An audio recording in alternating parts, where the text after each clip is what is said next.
What is going on, guys? Thanks again for tuning in. We appreciate that you guys have checked us out the past couple episodes. We're trying to stay as consistent as possible, and honestly, there's going to be a lot more coming your way. Definitely having lots of fun going over some of these topics with my boy Taco over there, who's super knowledgeable when it comes down to all things sports. Now, he likes to claim that he's the best. Let's not give him that title. But moving on here. The one thing I can say for myself is I got the championships to back it up. You I know, hate to admit that, but I'm not as great on fantasy as much as you are for sure. I will relinquish the title on that front. uh, fantasy sports is my favorite. I've been really sad and depressed without having sports, so I'm going through withdrawals. I'm used to having baseball now, 162 game season. Super long, super intense, and that's gone. I've missed basketball playoffs. So for me, I have been craving sports to come back. And right now, we see basketball set to come back at the end of July.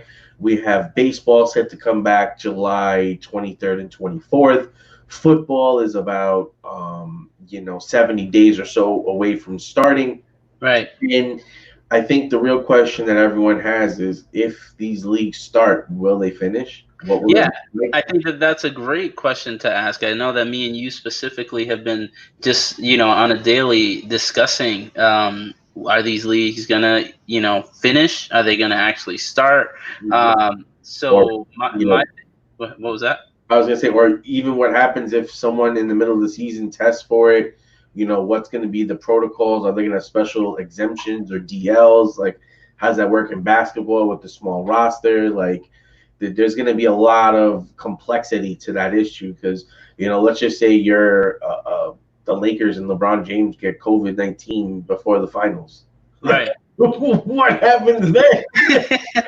Well, and that's the thing. I mean, when you talk about will they finish, I think that a lot of times we haven't even ever been put in a position where we know what's going to happen. Like you Right. just said, I mean, you just painted a perfect scenario as to what could happen if that's what the whole NBA is trying to do with the whole bubble thing. But the idea behind how many employees are coming in and out, are they going to themselves then in turn not be able to do anything at all and be confined until the whole league finishes, the Mhm. playoff finish? And I know that that's the idea, Mhm. but you just don't know. I mean, some players it could be. I know how many. Adam Silver specifically was talking about testing and how many they're doing on a daily basis.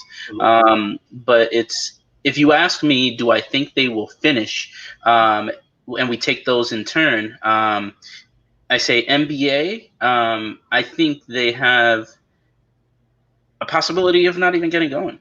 Just to be fair, because me and you worked in Florida, right? We worked in AAU and the wide world of sports and all that whole environment. Mhm. It's a massive place. Yes. And I don't know. What do you specifically think in from that respect? Do you think that they're not going to be able to fully go through with it, or Well, I think that it's an interesting scenario, and what they're proposing is very unique compared to most other sports. Where baseball, everyone's retreated back to their home, city or state that's where they're going to play for the most part. The right? NBA has a single site, designated as a bubble for all the players to play in, and it's not like they are set back into their hometown. So like if we're looking at baseball and the Houston area and Texas is completely covered, then those Texas teams are going to be dealing with COVID spikes where maybe the New York and the Philadelphia and the other teams aren't. Whereas in basketball, because you're in the bubble, everyone is dealing with the same exact situation. So I think that makes them interesting. I think it gives them a better shot to finish. I think Yeah. I'm very, very scared about baseball. I don't know. That's what I was gonna say. I mean, baseball to me, Yeah, I don't know how they're gonna be going city to city with everything that's going on, playing these games. yeah, And it almost seems meaningless to be going to cities with no fans. I mean, it's a recipe for disaster with what's going on in the case spikes. yeah. if I was anybody in power, but we all know that Manfred is just, the fact that he's in a leadership role. Listen, let's just say what it is. Call a spade a spade. The man has definitely lacks the ability of being a good leader, and baseball is suffering because of him, if you ask me. Now, I don't sit in that chair. I don't pretend to think like I know what goes through his mind. Financially, there might be things in place that we have no idea about. But why travel city to city? I mean, if you can try and play in some of these cities, like when they play the Grapefruit League and all that stuff in Florida, and I'm not even necessarily saying playing in Florida with all the cases, just anywhere in one particular city, kind of pull off what the NBA is trying to pull off. I know it's crazy. I know it's a lot to ask, but you have no fans that are going to be sitting down watching these games other than on live coverage. Why take them stadium to stadium? It's a recipe for disaster. Yep. And then the other thing, I mean, I think the reason why they're doing it is just because they want to get the games in. But but if you think about it, wouldn't it be better to get these games in and like? I guess if you're saying it from that retrospect, how many fields can you really do? Yeah, like that. The tricky. But I mean, the basketball was lucky also in the fact of their season is pretty much near the end, and we're going towards the playoffs where you have a reduction of teams. Right. So it's not like they're forced to have to deal with every single team coming back and playing, which gives them a little more space to operate in a bubble type environment. But I'm just understand my point here from this retrospect. I mean, do you have to play in every city, right? I mean, can't you narrow how many games go on? If you could pick 5 cities, if you could pick 6 cities, how many games are you going to have going on at once? You're not going to have 10 games going on at once. You're going to have probably 5 games. Maybe if that. It might be less. Who knows? If that's the case, then pick 5 cities at most to play your max capacity of games. Maximize your amount of that would make sense to do almost kind of like what the NBA did, but on a smaller scale. So have like mini bubble cities or mini bubble arenas where maybe the whole division can just be like, okay, we're going to play each other. Or, I mean, like even if you set it up where like for a single month, these teams just played each other in a set location, then 2 weeks off, maybe working some double headers. So this way you can make your games come out. But I think they're really just more worried about the revenue dollars that they're going to get from the TV. And that's one of the reasons why the owners also didn't want that many games. But also you can look at it as they wanted to mitigate the risk because there's going to be a lot of risk behind this. And and to put some structure behind it within this conversation, right? Like if we go sport by sport, will we think they finish the season? If we look at the NBA, if you ask me, I think they will. It's going to be unless they don't get started. Obviously, we're just saying if they get started, if the NBA gets started, then I think they will finish. What do you think? I think that's an interesting point that actually Adam Silver was himself asked during a recent interview. So what we do right now is we'll actually just play the interview for you guys so you can see what he's thinking on the basketball term, and then we'll pick it up right after that. So just bear with us one moment. Out of Texas, where you have 3 franchises, and Florida, home to 2 franchises, and the home of the restart, are emerging as epicenters of this potential.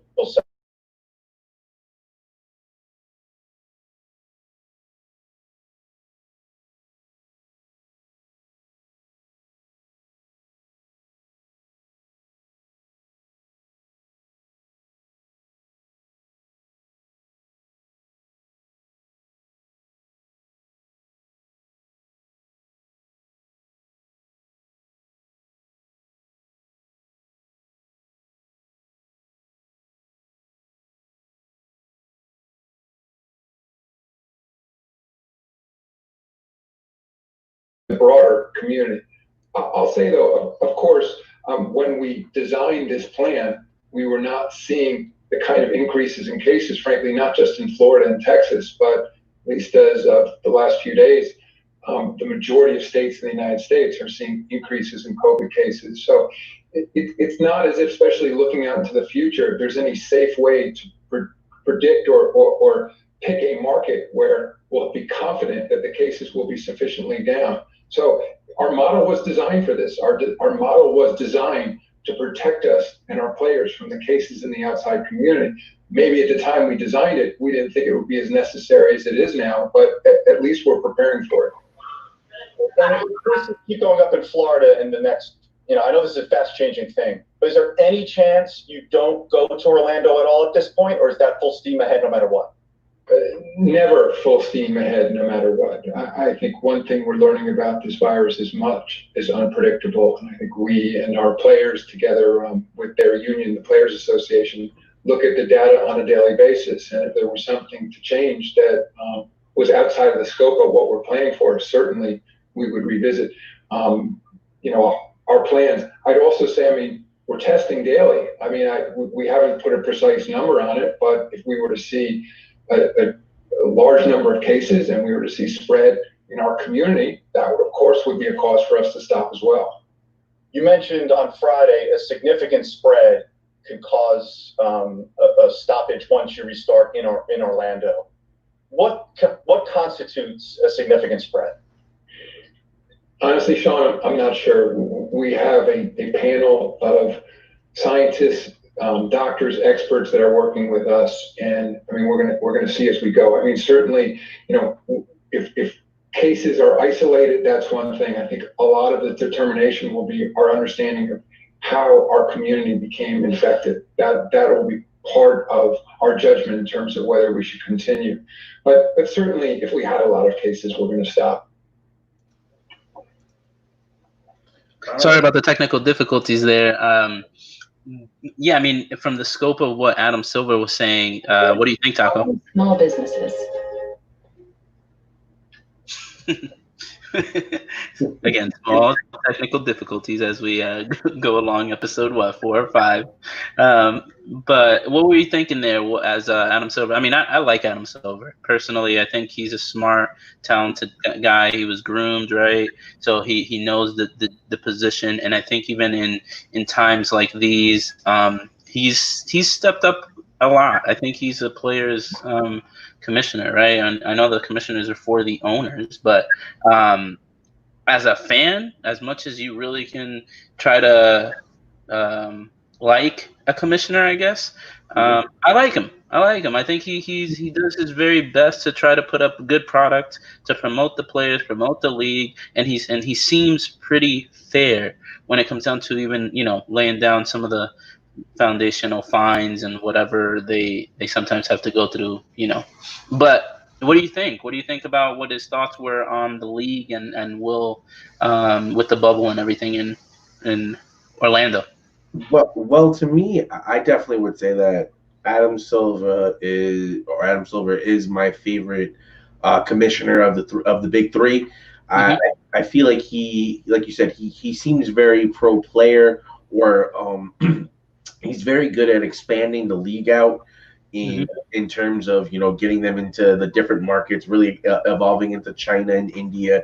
He's looking forward at the game while also understanding where the players are coming from, their need to protest. Even now, the NBA is painting Black Lives Matter on some of the side courts for NBA games. Yeah, I saw that. That they're doing is to help keep the focus on the social issues that are going on, and to basically acknowledge some of the players' fears of going back to start playing, and how that would take away from the movement. For the regular season, players can have Black Lives Matter as their name on the back of their jersey to represent what's going on. So to me, he's been very for the players and understanding what's going on in society today, and knowing that these players want to have a voice. If we look back into football, when Colin Kaepernick tried to do stuff like that, he basically got exiled from the league. And now we're seeing, Roger Goodell start making that switch over. But, like I said, Adam Silver is very much for the players. And with that being said, that's why I very much believe in his strategy for going about reopening the league under COVID conditions, having a bubble, putting things in place where you're going to be consistently tested. If someone comes into the facility, they're going to be, constantly monitored and have to adhere to their testing, policies. I feel like the things that he's setting up is making it probably the only league that I really feel like has a real chance to, open and close, as they said it with the date, maybe not within the dates they have, maybe they have to move some things around, but this is going to be the league I feel like that's put up the most precautions, looked at the most different things, studied the most analysis, and is really probably going to be the only one in my eyes that's going to actually finish their season. Yeah, I mean, I think he said a lot of positive things, right? I mean, I think they're doing everything they can to put in place the right situations. It's very situational. There's gonna be ever moving parts, and if the league finishes, I think it's gonna be because those precautionary steps. I think they're putting the right things in place. I hope, as a fan of the NBA and as us here at the Daily Sporting, as we're getting going during a tough time, that we have a lot of games to cover and to go over and discuss some of the things going on. This is, of course, bigger than anything that we're doing here, obviously, but it's cool to see that Silver seems to have at least a good strategy to try and keep the players safe. And I hope that,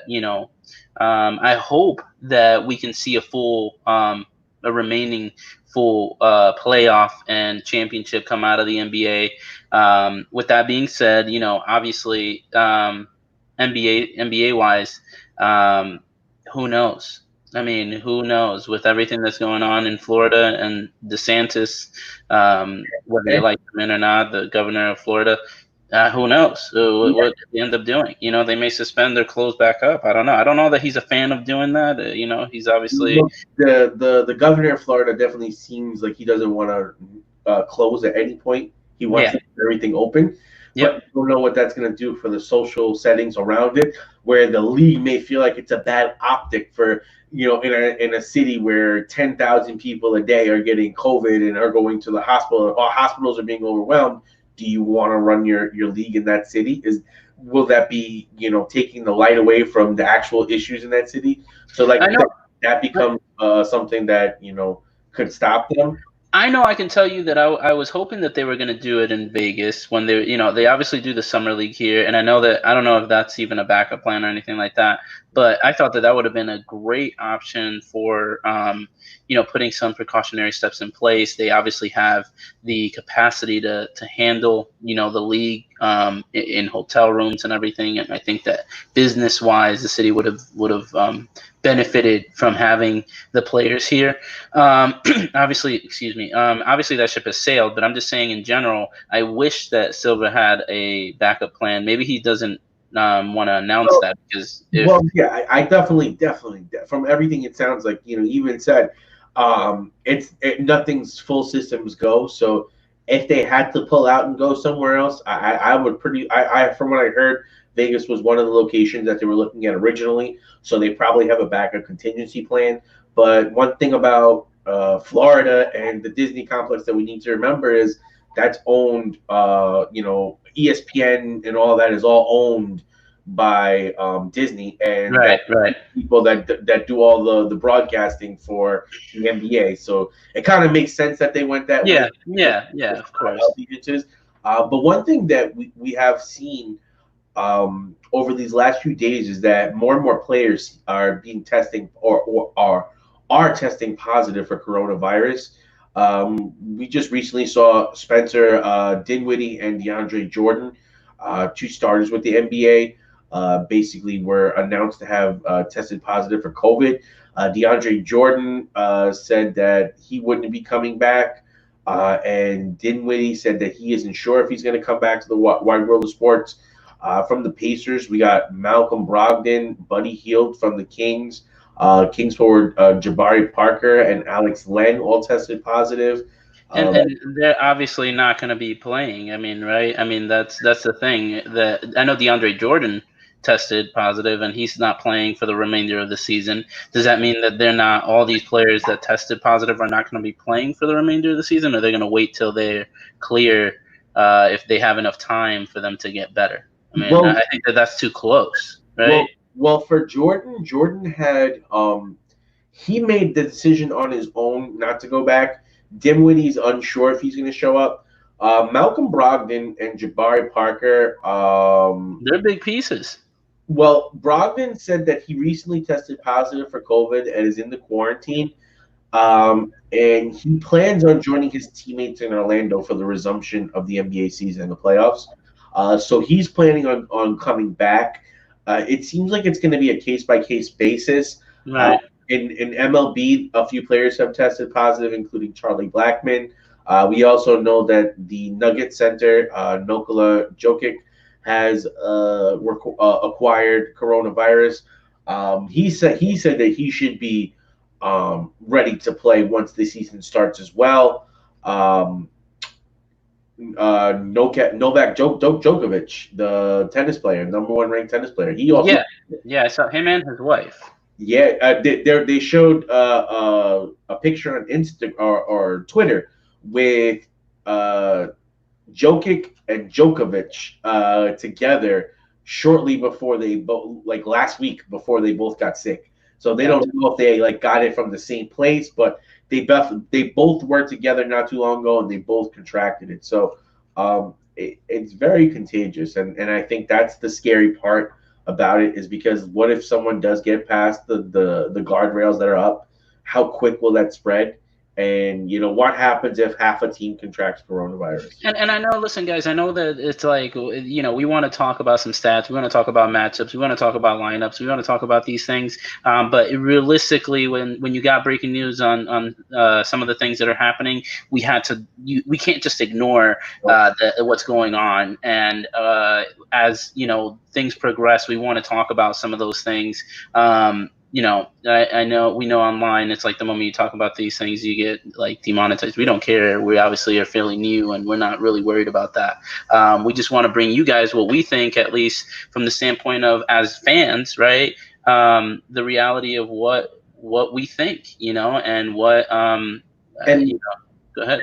And what I was going to say, and the other thing is, if we are going forward and looking at it from a statistical perspective and from a fantasy sports perspective, we have to be aware of what's going to go on. So we can definitely. In these situations for basketball, basically that's going to be betting lines. Right. What do you think is going to happen going forward? Do you think these guys are going to come back? Is this going to affect season? Even from the aspect of the betting lines here in Vegas, I mean, the reality is that you need to know your lineups, right? You need to know who's playing, who's matching up well, who's matching up against who, and who's there and who's not. Injury reports are huge in football, but they're not just huge in football; they're huge in every sport. So this is really, if you ask me, it's kind of like a injury report / pandemic report / everything report. So realistically, as Taco's giving you some of those guys that have tested positive, it's one of those things to keep in mind. As the situation is fluid, you don't know if they may be back. Yes, they say they're going to be back, but the NBA is doing a tremendous amount of testing. If they're still testing positive towards the beginning or towards the start of the league's not going to have them there. It's not a matter of what they want to do. It's a matter of realistically, are they carrying the virus? Are they spreading? Those are the things that I think are going to be really key factors in your lineups and who you draft, right? And from what I've heard so far in basketball, a lot of the players have come out clean so far. So that's the good thing about basketball. Absolutely. For baseball, I think that's a little bit more of a worry. And I think for baseball, we definitely have to keep our eyes on what's going on in these teams. Well, if you look at it from the standpoint of baseball and football, I mean, the teams are huge. You carry such a massive roster. Yeah.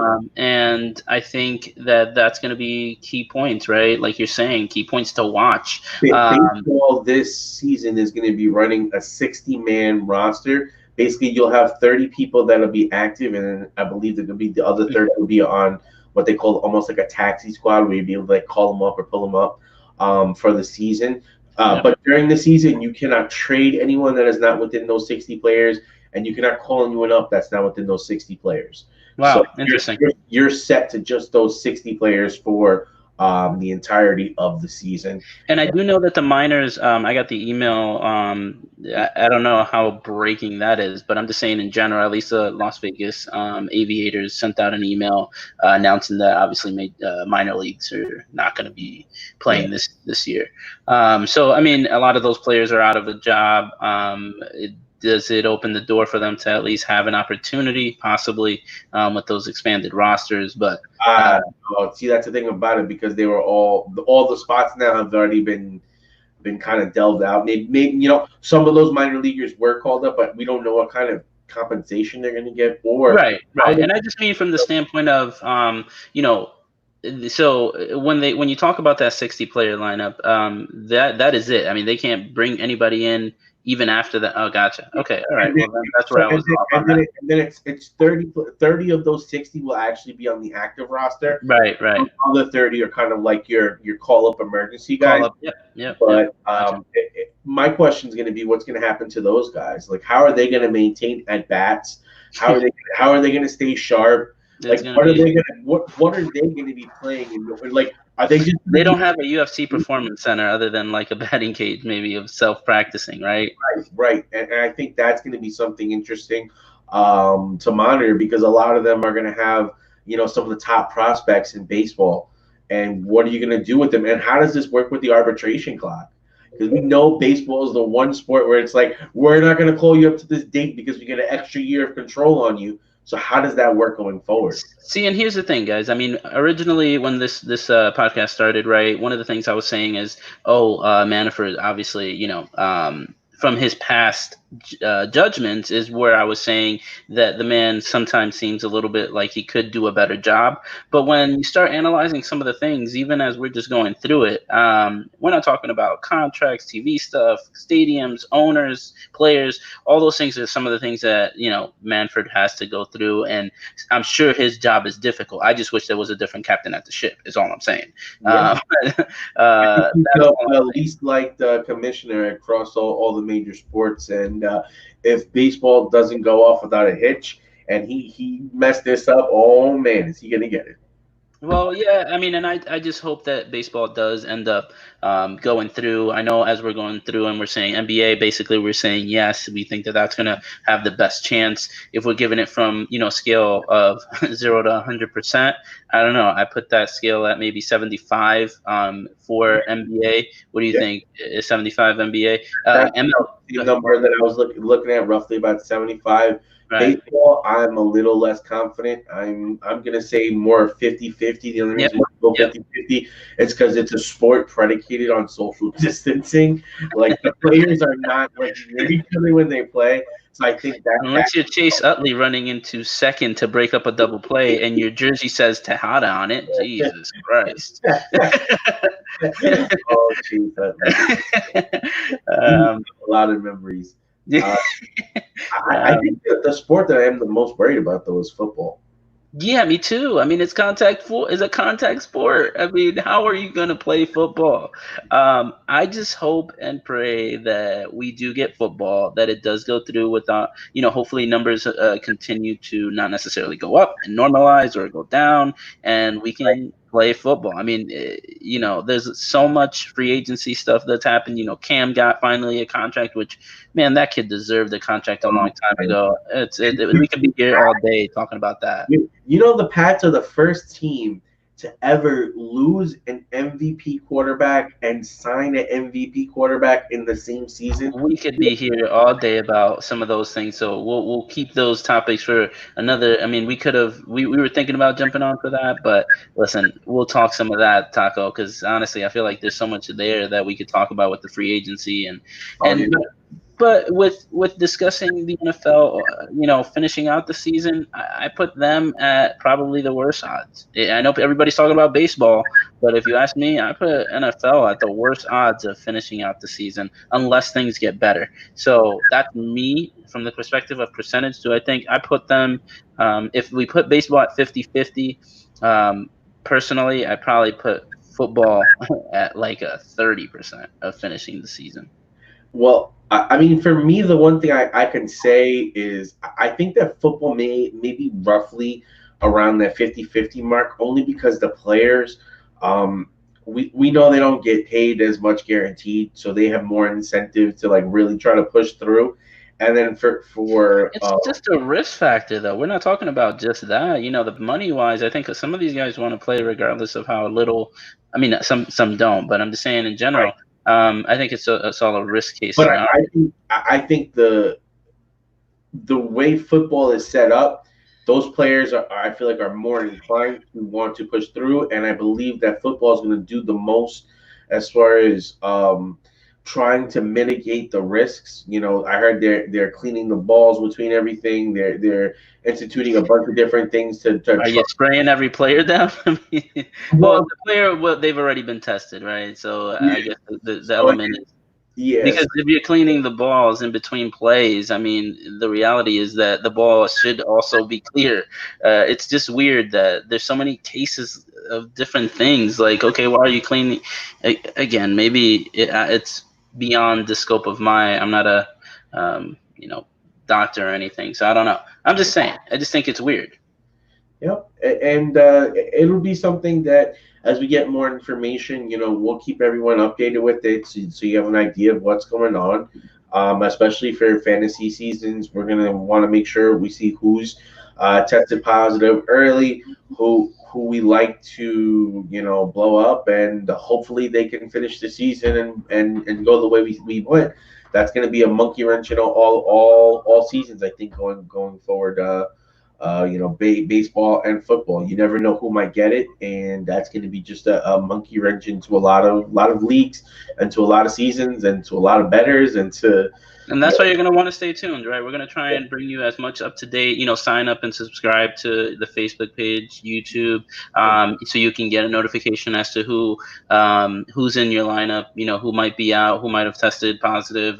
Those are some of the things that I know Taco has been heavy on reporting, and I'm going to do as best I can to hop on a lot of those episodes where we really can bring you guys up to date stuff. In regards to the things that I also like to do is on Twitter and Instagram, under the same name of Daily Sporting, I cover more of a lot of the breaking news and the immediate stuff. So Twitter, especially during the fantasy football season, is a great place to go because you'll be able to get the most in-depth information the quickest. Instagram is another great place to go just because we'll give you the quick overall summaries of the major things that are going on that you need to have if you don't want the blow-by-blow report. Absolutely. Yeah, I mean, and we appreciate the support. At the same time, we want to bring you guys the most, the latest and up-to-date stuff and what we think and who we think, you guys should consider putting in your lineups, taking out of your lineups, and maybe where you should lay your best odds. We did some predictions with UFC. We're going to be doing, obviously, some of that when it comes down to some of the lines in Vegas. I know Taco's got some picks. I know I've got some picks, and we, we'll see how some of these things develop and shape out the league. Right, that's why we're kind of going over that today. But I don't know, what do you think, Taco, about wrapping that one up for really? Because I feel like we can talk so much about the situation at hand. What do you think? Yeah, I mean, like I said, for this topic is going to be something that's going to be a reoccurring theme throughout the rest of 2020, and it's something that we'll touch on as we feel the need to. Right. With the rise in cases and with the commissioners coming out with their plans, it felt like this was a good time to get ourselves updated on what's going on, what to be prepared for. And yeah, I mean, I look forward to getting into some football coverage, getting ready for the season, going over some of our top picks. I think that tomorrow may be just a little bit of a football day where we can actually cover this Cam Newton signing, because that's kind of a big deal. And there's a lot of other takes that we have for football. So I think we're wrapped up on this one, and we're already perked up and ready to go for the next one. So, on that note, I think we'll see you guys next time. Any last words for the folks, Dave?